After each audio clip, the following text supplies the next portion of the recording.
Hello, everyone, and welcome. Well, good evening, everyone, and welcome to ThinkYoung's Alumni Talks. I'm your moderator, Ulfe Enver, Communications Assistant at ThinkYoung. And today we're joined by a very, very special guest, Giuditta Bassous, who is Talent Manager at the International Committee of the Red Cross. So, absolute pleasure to have you today. And just before we get started, we are going, so at ThinkYoung, we're trying to pick the brains of all our alumni and see how we can sort of inspire the next generation to sort of get out there and kickstart their career and sort of ignite that spark that's within them. So thank you very much for joining us today. It's an absolute pleasure to have you. Thank you. Pleasure to be here, I guess. Thank you. So I wanted to start by saying you graduated back at the University of Padua back in 2011 now, so 10 years ago in political science. So tell me, so when you graduated, you came fresh out of university and you must have thought, oh, what am I going to do now? What steps am I going to take? Where shall I go? So tell me a bit about your experience. What did you have any idea of what you wanted to do? Did you sort of have a 10-year plan down the line of I'm going to be this, this, and this, or sort of just tell me about your experience coming straight out of university? So yeah, I think you have hit the point. As most of people, I think, that graduate in political science is the type of study that you do because you're a bit interested in, what's happening around the world, but you don't know exactly what you want to do in life. So I think that this was exactly me. I was in Italy back then, and I started to look for the job, and I found a first internship. Which was in a multinational company, a recruiting agency at the time, unpaid, just to underline, and just started to work and see, okay, let's see if I like this or not. And this is how I started. And first internship in HR, and at the time I didn't know that this was what I wanted to do in life, to be very honest. So I've tried different ways until I actually got to ThinkYoung. So tell us like the different ways of before you even got to ThinkYoung. Tell us about sort of how it led you sort of to get there and what you sort of experience you had between graduating and ThinkYoung. So I've done two internships. One was at this company, Michael Page, and then I've done another internship in a PR company. At the time, was called Barcelona Marsteller in Milan. And what is actually funny is that I've started with these two internships in my life, and a few years later, without knowing, I had a job in the same exact companies, but in two different cities. So I had a first job in Brussels for Barcelona. And then I had, when I moved to Geneva, where I am right now, I had a job also at Michael Page. So just to say that, you start with things that you don't know really why, and you don't really know the reason, and then turn out to be very good opportunities for you in life. So, and it's actually thanks to Barson Marsteller that I also got a job at ThinkYoung. I mean, at the time I was working 50% for one and 50% for the other one. And how I got there, I would say to the network that I had. I mean, what I was doing, that I always been involved in all kind of students organizations, and I think that this was the key of being able to find always a job. Trying to having a network even when I find myself still younger, but even when I was younger. And I think that is a bit of the key of is the only way to really make it work at when you just get out of university. I mean. No, I agree. I graduated back in July and I'm sort of trying to find my way through my career. I think networking is absolutely key there, especially at ThinkYoung. You have so many great opportunities. You meet so many amazing people as well. So I definitely agree with that. So how was your time at ThinkYoung? Tell me a bit about what you did at ThinkYoung and any sort of projects that you loved working on, anything that you specifically did that you just want to share with the world, really. So again, I end up at ThinkYoung a bit casually. Let's say I had this first chat with Andrea, and we get along. And then I went to see the office, and at the time at the office there were very few people. I met with Christopher Moore, that was then my partner during my old time at ThinkYoung, and a bunch of other people that has been working with me. But we were 2-3 people at the time. And then while working with Chris and working with Andrea and a bunch of other people, we started to build up a structure that in which we have been working for 2 years. And from 2-3 people, we end up to be 20-23. So there was it was a different story. I don't want to talk about a specific project because yes, of course, the entrepreneurship school is amazing, and you guys do a lot of projects that are super interesting. All the researches. I mean, it's funny because when I see right now in the corporate world or in the international organizations world what the people are talking about, people that are way older than me and way older than you guys, they talk about the same subjects. So at the end of the day, what ThinkYoung is doing, just they're a bit more advanced than the other, and they take in 1 or 2 years in advance. But so the projects are great for me. What was what is the most interesting part was definitely the people I've been working with, which has been people that have been, I'm still talking today, and we are still see each other today. And the fact that you are so young and with, I would say, a small experience, but you have got a huge amount of responsibility if you want to get there.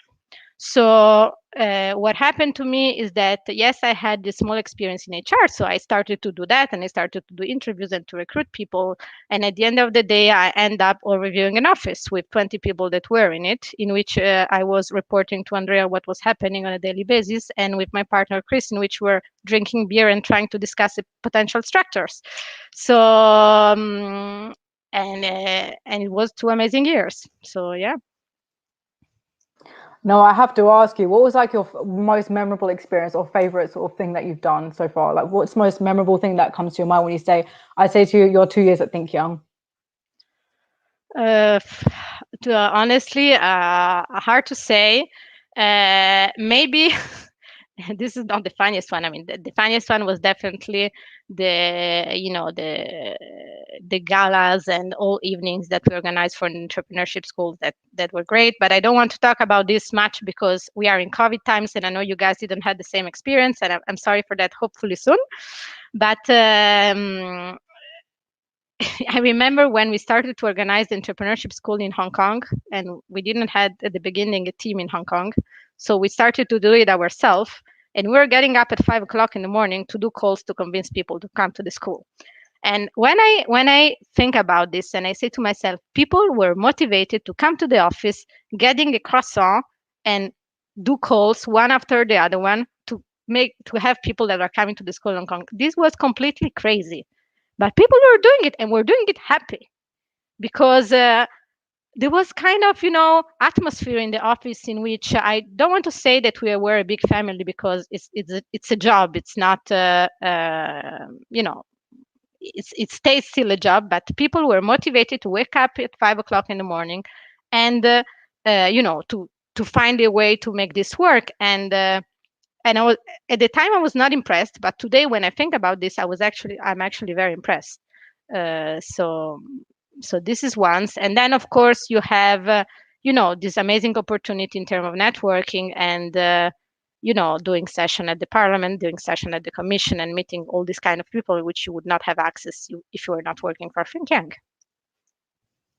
No, I agree because I can take that into I see it as well the same for me. So even though I'm maybe 5 6 years after since you've been there, I think for me, I working at Think Young, I can see an impact that's being made as well. So even something I'm doing, I can see like, oh, I'm having an impact on someone who's like changing their opinion on vaccination. Oh, I'm helping someone sort of find their love for coding. So I think that's the beauty about working in an NGO as well, especially a small NGO like Think Young, is that you sort of see the impact you're making and that you sort of get to experience so many different things even in the space of 9 months. This is the most I've ever experienced in my life in terms of experiences and work as well. So I think that's the beauty of Think Young in itself.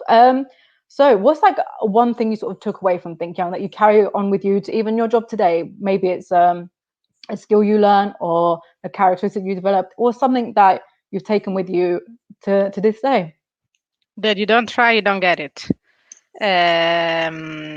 What I think that what it teaches you the time of Think Young, it's really, you really learn on the job. I mean, let's be clear, there are no 100 managers there, so you need to find a way to do it yourself and with your peers.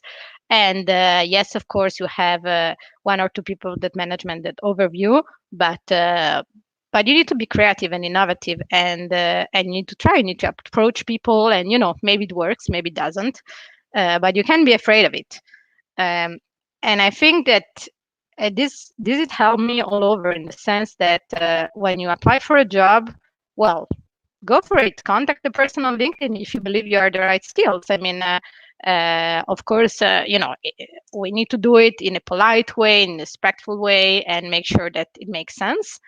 But if you believe that this is the person you should contact, you should have at your event, well, go and contact and try to get the cabinet and try to get the person. And, all this kind of way of approaching and get things done. Uh, when you are in a big corporate, you get it after years because at the beginning you have very small responsibilities, and there you can get it very easily. But it's really up to you. I was about to say as well, that's how I started my career at ThinkYoung. So I left a little message to one of my colleagues at ThinkYoung, and then I ended up getting an internship here as well. So I got on that topic of sort of not sort of being brave, sort of getting yourself out there, sort of challenging yourself a bit more. So let's talk about sort of that aspect of it. I know a lot of young people maybe don't have the confidence or sort of they're a bit fearful to sort of let themselves out there. They're like, oh, that person's too high up. I can't contact them. They won't be interested in someone who's just graduated from university. And I always thought to myself, it doesn't matter. We're all in the same boat. They've been in the same sort of place that I've been in at some point in their career. So, what sort of advice would you give to young people who are maybe a bit more hesitant to be a bit more bold or be more approaching in sort of, or a bit scared to sort of approach it from that way? I think that when you approach someone, you know where you are and you know where he is. When I'm saying this is that I've been approaching people where I knew I was not ready for the job. And most of the time it didn't work. Um, there are two different, you might have a chance. I mean, you might be lucky and get it. But when you look at the job description honestly and you are you yourself and the job description, you know if you have the competencies or not. I mean, it's written right there. If it's written 6 years of experience and you have one, well, you don't have the other five. I mean, it's very as simple as that. So I think that approaching it's something important, and for all the hesitant people, I would say, uh, go for it, because yes, maybe you shouldn't contact Mark Zuckerberg, but besides that, I don't think that it's everybody can reachable, and especially today with social media and LinkedIn and all, really everybody's reachable. But do it in a smart way. Reach to someone that you know can give something to you. Don't reach it. Don't think that because you are a young person, then they own you something. They don't own you anything. They will give you something if they think that you are valuable. And you can be very valuable also without experience, because you can be a very smart person, you can be creative, you can have leadership, you can have innovative mind, you can understand what the new generation are doing. So this is something that companies want, but show it, because nobody will hire you because they're nice. They will hire you because you value something. No, 100% agree with that. So, saying from a perspective of someone who's just graduated, a lot of young people, I know from myself, I felt like this, and a lot of my friends have felt like this as well, is that then nowadays it's very, oh, you should have 6 years of experience, have 3 years of experience, and you just graduate. You're like, there's no opportunities here for me because I clearly don't have that experience. I haven't had the time to sort of gain these experiences in my life. So, what would you say? Because as you did mention, you said it doesn't really matter if you have the experience. If you can prove to them that you have what it takes, then they'll give you the opportunity. But I was saying in terms of what would you say to a young person that's probably how can they gain experience in a way that maybe they can't have if obviously they come out of uni, they can't have 6 years of professional experience. What kind of things can they do during They university can get or during involved. high They school? can get involved with organization. They can do volunteerings. They can get involved with their organization at the university. All this kind, they can, all this kind of, um, you know, volunteering or whatever um, activities that you do, they count. Uh, get an unpaid internship at your own city if you cannot afford yourself to go in a different country. Start. I mean, I understand that the unpaid internship is unfair, and I'm not gonna get into that subject, but start with something. Show that you're ready to wake up at 6 o'clock in the morning and go to work, and I promise you, someone will see that. But if you wait that it's gonna come to you, it will not come to you. So it needs to come from yourself. get involved, be active online, because today we don't, unfortunately, we cannot do this, networking at conference and things like that because we don't. But you can be active online, and people see that. You can participate to conferences light, and then you thanks the person that has invited you, and then you start a conversation with this person. So there is a whole way of doing that gives you a network, and this network is relevant then to find a job. And I'm telling you something that somebody told to me, and I think it's very true. You need to build your network when you have a job, not when you're looking for one. Because when you're looking for one, you're just someone that asks. While you have a job already, the people will not be afraid to talk to you because you don't need anything. And that's going to be the time where your network is going to become actually interesting. I have to say, I've never heard that piece of advice before, but I'll take that in as well. So, in terms of sort of networking, especially with HR, you must get an influx of messages on LinkedIn with young people or just people in general looking for a job. And sort of, it's just in HR in general, like you get loads of CVs come in and there's people with random experiences, people are not qualified, I think like that. But what sort of sticks out to you? What sort of characteristics do you think is important when you're starting a job or you're looking to apply for a job? What sort of characteristics pop out to you as someone who works in HR and looks for people with talent? So I think it depends on the environment which you've been working in. The first thing, we are looking for people that are stable, if we can say, in the sense that you do your university and then you start for your internship, you finish your internship, and then you maybe start for something else. And what I'm looking at, the logic in it also. It's someone that didn't just do it everything random. There is a logic. You want to arrive somewhere. There is a vision in it. He has a reason why he's applying to the position that he's applying for. It's not just completely random. It's possible that the first or the second experience are a bit random because, as we were saying before, you don't know what you want to do.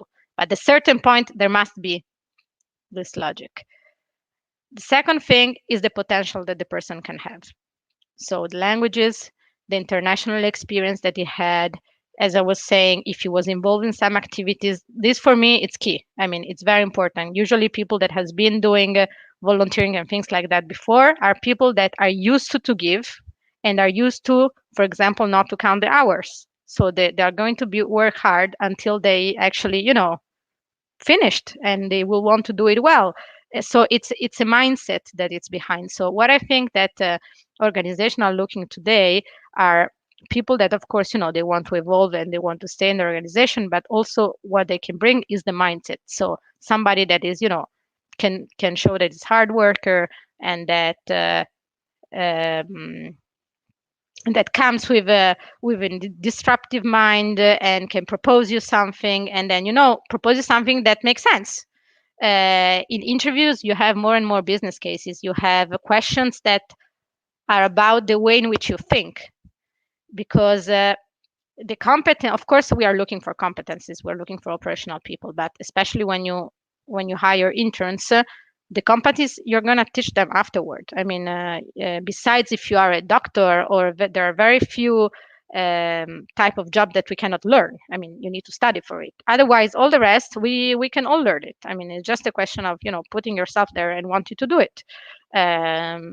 So I think companies today, I'm talking about big companies, small companies a bit different, but they have an internal way of training their own people, and to make sure that they have their own way of thinking. I mean, if you go to work for Procter and Gamble, they will start. They actually take only interns. They don't take you when you are senior. They take you when you are an intern. Why? Because they have their mindset, and they want to make sure that you are a Procter person and you think like them. Or if you go at Google, it's the same. You need to become a Google person, and there is a specific mindset, a specific way of doing. So what they will ask you in interviews is the way in which you think, and not the competencies that you actually have. I actually want to pick up a few things that you said as well, but I want to start with the whole idea of sort of having a path. So you need to, like, when you're looking for a job, you need to know what you're doing. What about someone who has absolutely no idea? Say they're about 1 or 2 years into their career, they've done a few internships, they've maybe had a job, and they still don't know what they want to do. What sort of advice would you give to someone who's still on the fence, really? I mean, there are different ways to understand what you want to do. The first one is to start do something, and then you will realize what if you like it or not, I would guess. And the second one is to ask the senior people that are around you what they do, and try to see if it's something that you might like or not. If you, but again, if you don't start to do something, and for me, doing something, it doesn't need to be when when I when I see people that tell me, yeah, I didn't got an internship in communication something, so I'm not doing anything. Go to work at McDonald's 3 months, and then maybe they will hire you because you will meet someone that will help you, and whatever it is. I mean, the staying at home and watching the screen and saying, "What I'm gonna do, I don't know what to do," doesn't help. No, So I I would 100% say a bit agree. of hands-on, and you're gonna find what you want to do. Yeah, I think that's the struggle for a lot of young people. Is just I don't know. I don't know what to do. It's just a case of just having to get yourself out there, pushing yourself, and No, sort of but seeing I what comes your understand way. because there is so much out there that we don't know Mm. what to do anymore. I mean, it's a problem. I would say for rich, not in terms of rich, but because we are very fortunate to live in this world in which we could do anything we want. So we don't know what to do anymore. Exactly. I wanted to ask as well. So, in sort of the age of social media and with HR, there's a lot of issues in terms of how you portray yourself in social media. How sort of, say, you type your name into Google and what comes up. Mm. What sort of advice would you give to young people in terms of sort of navigating their way through the digital world and sort of finding a career in that sense? Like, should they be cautious? How should they really go about it? I think that young people are way smarter than us. Not well. I would say other generations, and they care about their privacy. And I think they're very smart about it because, well, we're all looking. HR, whatever HR is looking before you hire someone, you take the CV and then you Google the person. And I wouldn't say that you shouldn't be yourself, that you cannot post anything. I mean, we are all humans. Being at the end of the day, we are not all in with a tie every day for all our lives. So we all know that. But be smart about it. I mean, at a certain point, someone will see it. So I understand when you're 15, you don't realize that, but then yes. So yes, I would advise to clean a bit before you apply to something. There's something you should hide. And I know a lot of my friends at university just quickly hide some of the Google search. It doesn't matter anyway. It happens when you're younger. It's a normal part of growing up. So as well, But I'd not love to only for ask. your professional life, huh? For everything. I mean, Definitely, we should be careful because everybody can definitely. take over everything. So You don't. Whatever you post is going to stay there for years to come. yeah, It's very exactly. difficult to remove Yeah. what's on the internet now. Oh, I wanted to ask as well, actually. So when you're doing HR sort of recruitment type stuff, and you get the CVs and you have interviews with these people, and sort of, I want to ask, what sort of things should someone bring to like for an interview? What should people bring to it? What sort of qualities or aspects is really important for them to? I know we sort of spoke about this before, and you sort of highlighted this, but in terms of when it comes to CV and sort of interview stage style stuff, and actually getting hired, what sort of things or main things should they keep in mind? First thing, HR, whatever HR it is, whatever recruiter it is, um, they receive thousands of CV, hundreds of CV. So how much time do you take to look at CV? 7 seconds. If you're not able to read it in 7 seconds, then the CV is not worth it. Maybe 13, but I mean, it's a question of seconds. It's not a question of minutes. It's a bit harsh, and I understand this, but it's the truth. I mean, when you apply, you open a position and you get 500 CV, and you need to look for them in 4 days. Then that's what you do. You're very quick. And then once you have your CV, you have read your CV. Let's say you have selected 20 of this 500, then you start to read the cover letter, but only at that point. So the cover letter is a second step. What would I advise you to do? One page, not more. Then it depends on the type of country in which you are, etc. There is picture, not picture. I like to see people personally because I think that when you picture, then people knows who you are. But that's a very personal thing, and I know in certain countries you're not even allowed to put your picture. Um, And when you arrive to an interview, most of companies are looking for people that adhere to their values. I don't know if you've seen that, but whatever companies the website you open, which is starting from Boeing to Google to Coca-Cola to ICRC, they all have a page related to values, which is something that people adhere, and that you're gonna have a question about that, 100% in every interview. Um, and this it's probably not the first question, but it's the last question that decides if you fit to the company or you don't fit to the company. So I always say to try to be honest, because our job is to understand if you're lying. And we have seen a lot of people. I mean, in my life, I think I don't know exactly how many interviews I've done, but a lot. And most of the time you can detect this. Not always. You can you can do a very good interview and then be a disaster when we hire you. It happens. But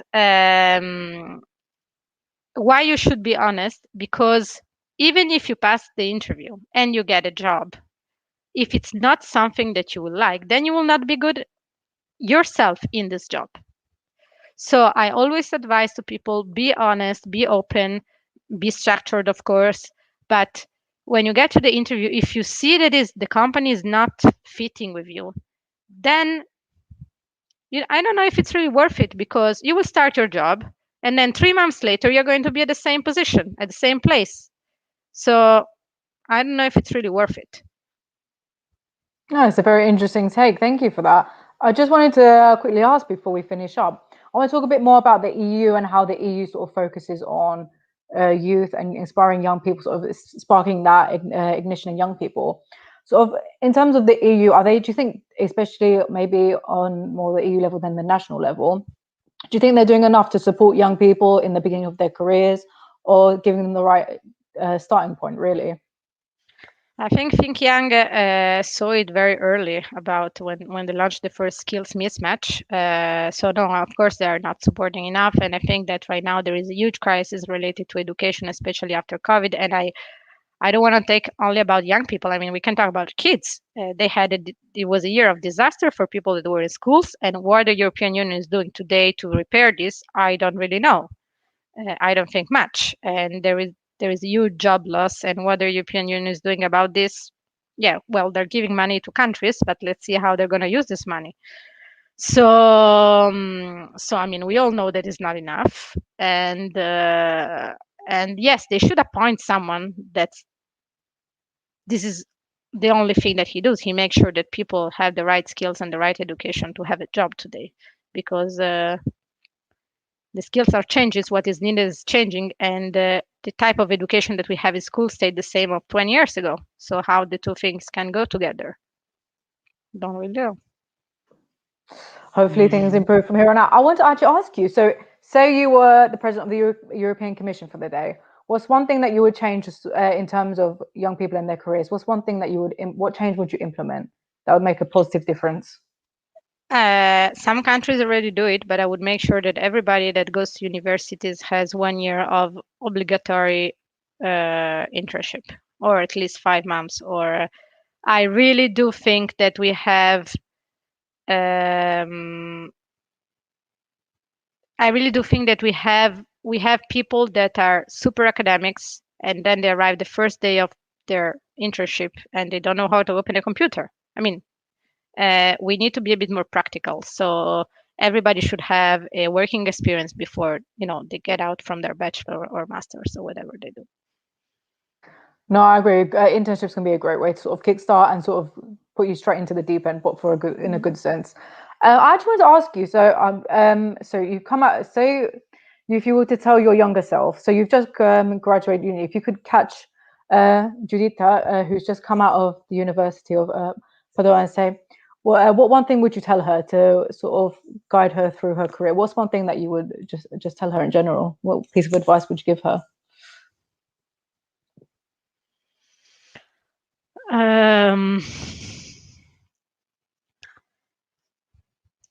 I would say not to be afraid, and that nobody gives you nothing for free. So, uh, just in the sense that not to be naive, and maybe what I was saying before, that try to see what is your value, and why you understand that you're going to have a job all the time, um, because people will want you. So probably it's that. And I think every young person watching can take that bit of advice as well. So thank you very much for that. I just want to say thank you for joining us today as well. It's been an absolute pleasure to speak to you. I think you've given, especially myself, a lot of things to think about, and probably a lot of young people and older people as well. So thank you very much. Thank you to Uh, you. thank you. So I want to say to our audience as well, thank you very much for watching, and hopefully see you next Tuesday. So thank you very much, everyone.